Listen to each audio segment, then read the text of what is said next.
Welcome to the best gambling show on the internet. This is the home of the money pick. Make sure you hit the like button. Make sure you subscribe. NFL Week 12 over-unders to bet. Guys, I'm looking forward to getting into it. This whole year, we've been phenomenal with the totals. Let's keep it going. Let's get to the first game. We're going reverse order. We got the Carolina Panthers at the San Francisco 49ers. Over, under 48.5. Money, money, money. Money. Guys, I get it. This is counterintuitive, but I'm going to go the under. And I know the Panthers offense played phenomenal last week against Atlanta. We're starting to see cracks in that Atlanta defense, but let's be honest, that Atlanta defense is pretty good. And we know that the Panthers have a soft matchup against the 49ers on defense. I mean, the 49ers defense is pretty much all on the injured list, but Salah's doing a good job, and I think the 49ers can get enough stops in the red zone. I also question if Bryce Young can go off for 300 or 400 yards again. On the other side, Purdy being back is a big move for the 49ers. We saw the impact that had against the Cardinals, and honestly, I did get a little bit, how can I say this, bored with people saying Mac Jones is better than Brock Purdy, because remember Brock Purdy, when he started missing time, Mac Jones had that big game against the Rams. I think this Panthers defense is able to get enough stops, and like I said, this game, this under is going to come down to what both defenses do in the red zone, and I'm going the under 48.5. Make it a damn money pick. Next game, we got the Tampa Bay Bucks at the Los Angeles Rams. Over, under 49.5. Guys, I'm going to go under. This one's tough because the Bucks are giving up so many big plays, and Matt Stafford is so prolific against the blitz. But also, I love this Rams defense, and I love them coming into the year, and I specifically love this defensive line. But the main reason why I'm going under the 49.5, and I also like the under team total for the Rams, is I kind of feel like the Rams are sleepwalking on offense. I mean, I know that Seahawks defense put in an absolute shift. It was phenomenal what they did against the Rams. But I always have questions about McVay, especially when it comes to the red zone. And we saw those goal line play calls that were absolutely horrific against Seattle. The Rams were really lucky to win that game, and they had every bounce go their way. I'm going to go under the 49.5. Not a lot of science. And also with the Bucs offense, it's just every single week we keep saying like, oh, Godwin's going to come back. Bucky Irvin's going to come back. Guys, at this point, I'll believe it when I see it. Under the 49.5. Next game, we got the Philadelphia Eagles at the Dallas Cowboys. Over, under 47.5. Money, money, money. Money, borderline money pick on the over. Now, guys, I get it. This could be a buy low spot for the Dallas offense. I've been hyping this Dallas offense up the whole year, but we've seen them have, how can I say this? It's just inconsistent performances at times, especially if you stop Javonte Williams. Sometimes Schottenheimer will stick with the run and keep forcing it, and that puts Dak in bad position. Sometimes you got to let Dak slang it if the run game isn't working, and that's one thing the Eagles are doing great on defense. We've seen a renaissance the last 5-6 weeks from the Eagles defense. But I do think the Cowboys have found some sort of formula. And I do think this Eagles secondary can be had. Now, the Eagles pass rush did get better, especially adding Jalen Phillips. It looks like Jalen Carter is in full force now. So that's why this is a borderline money pick. On the other side, I mean, listen, I know the Cowboys made some moves on defense, getting Quinnen Williams. They're getting a lot of guys back from the injured list. But this Eagles offense has to respond. I mean, this Eagles offense has been one of the most disappointing units in the league this year. I see like a 27-24 game. I got this going over, and I think this is a one-score game going into the fourth quarter, and these games tend to push over. Give me the over 47.5, borderline money pick. Next game, we got the game of the century. We got the Cleveland Browns, Shadur, at the Las Vegas Raiders, over, under 36. I'm going under, but guys, I have no confidence in this. I have no idea what's going to happen. Not one iota of science. Next game, we got the Jacksonville Jags at the Arizona Cardinals, over, under 47.5. I'm going to go the over for two reasons, although this is dangerous because Trevor Lawrence, Jacoby Brissett, that's not really the admixture, the soup you want to cook up and over. And this Jags offense on the road has been just disappointing to say the least. But I got two reasons why I'm going over. Not a lot of clarity here. First is, I mean, the Cardinals' defense is completely banged up, and it does seem like they're losing some steam and confidence.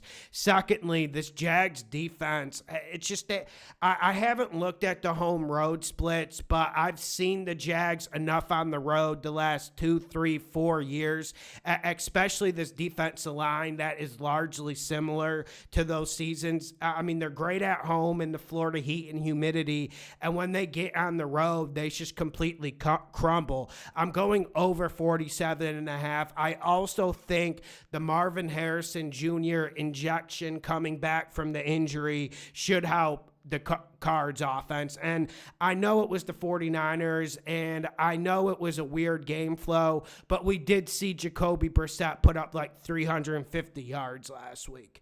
Next game, we got the Atlanta Falcons, Kirk, at the New Orleans Saints, over, under 39.5.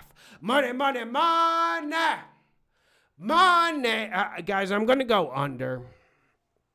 And, guys, I mean, Shook looked good against the Panthers, but I think everyone needs to take a deep breath and understand, like, what do they put up? 17 points. And also, this is a Saints team that doesn't have a lot of depth. I mean, I've liked the way the Saints defense has played this whole year, so that's a big part of this under.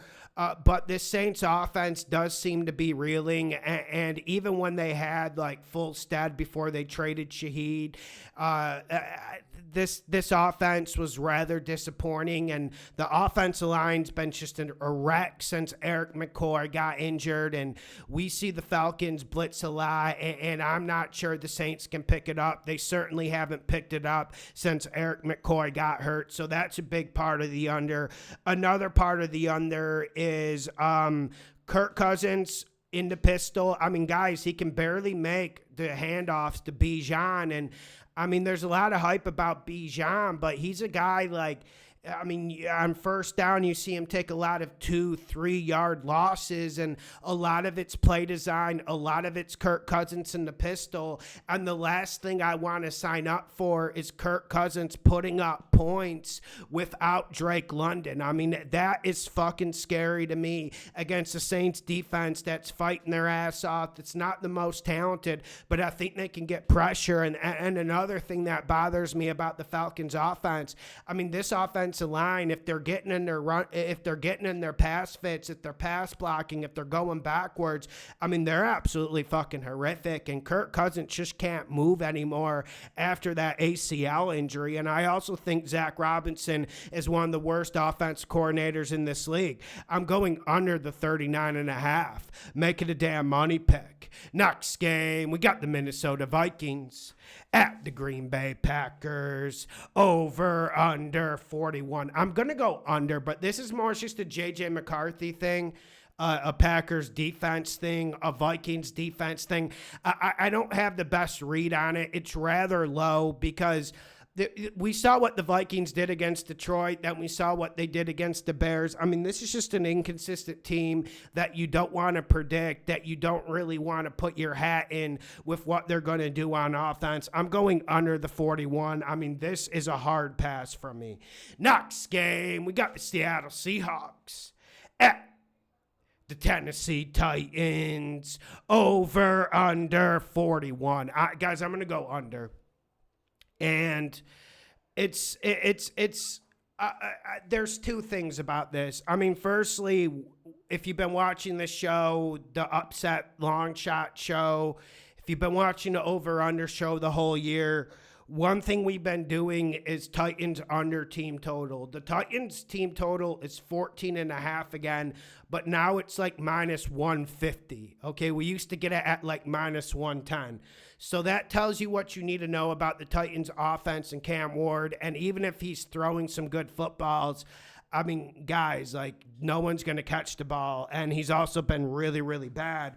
And the Seahawks defense has been really, really good. But the reason why I'm going to go under is because I do wonder if Seattle comes off that emotional high and they just come out a bit flat and slow the first half. Not a lot of science here. I'm going under the 41. Next game, we got the Indianapolis Colts at the Kansas City Chiefs. Over, under 50.5. Guys, I'm going to go under. I'm going to go under here. And when I look at this game, I see a playoff game flow. I see the Colts wanting to slow the game down. And I see a Chiefs offense where it just hasn't came together. I mean, we know this Colts defense is a little bit vulnerable, but you add Sauce Gardner to the mix, and you just wonder what that's going to produce. One thing it's been producing for the Chiefs, when we watch the Chiefs against good defenses, none of these guys can really help Pat Mahomes out. I mean, this has been Pat Mahomes' best year he's had in 3, 4, 5 years, in my opinion. I mean, he's won MVPs, but he's way better this year than he's been in previous years. But I'm going to go under because of game flow, and also I'm going to go under because Daniel Jones. I do wonder if Daniel Jones' confidence was shaken by some of the stuff that's transpired. I mean, we have to ask the question. Like, there were 6 turnovers against the Steelers. We didn't see him play well the week before. Like, there are some questions. I know Shane Steichen's getting him off a bye week, but what happens if the Chiefs are able to stop that Colts run, or at least limit Jonathan Taylor, where Daniel Jones is in a position to beat them? I'm curious. I don't want to bet the over because of that. And plus, like, 50.5 is kind of high for a Chiefs game in 2025. Next game, we got the New England Patriots at the Cincinnati Bengals. Over, under 49.5. Guys, I'm going to go over. Yeah, guys, I got to go the over here. It just depends, because Joe Flacco and the Bengals offense, they were just useless at Heinz Field against the Pittsburgh Steelers. I mean, Joe's had some really good games since he's came back for the Bengals, but that certainly wasn't one of them, and that maybe was one of the worst games of his career, and he's had some duds. But I do think the Bengals can put up some points, and I do think they can get to the 17, 20-point mark. On the other side, I mean, you know, this is a Patriots offense that isn't stacked. But one thing they're stacked with is Drake May, and Drake May is just hitting big deep ball after deep ball. I feel like he gets 4, 5, 6 explosive plays a game. And when I say the Cincinnati Bengals defense, you say bet the over. I'm going over the 49.5.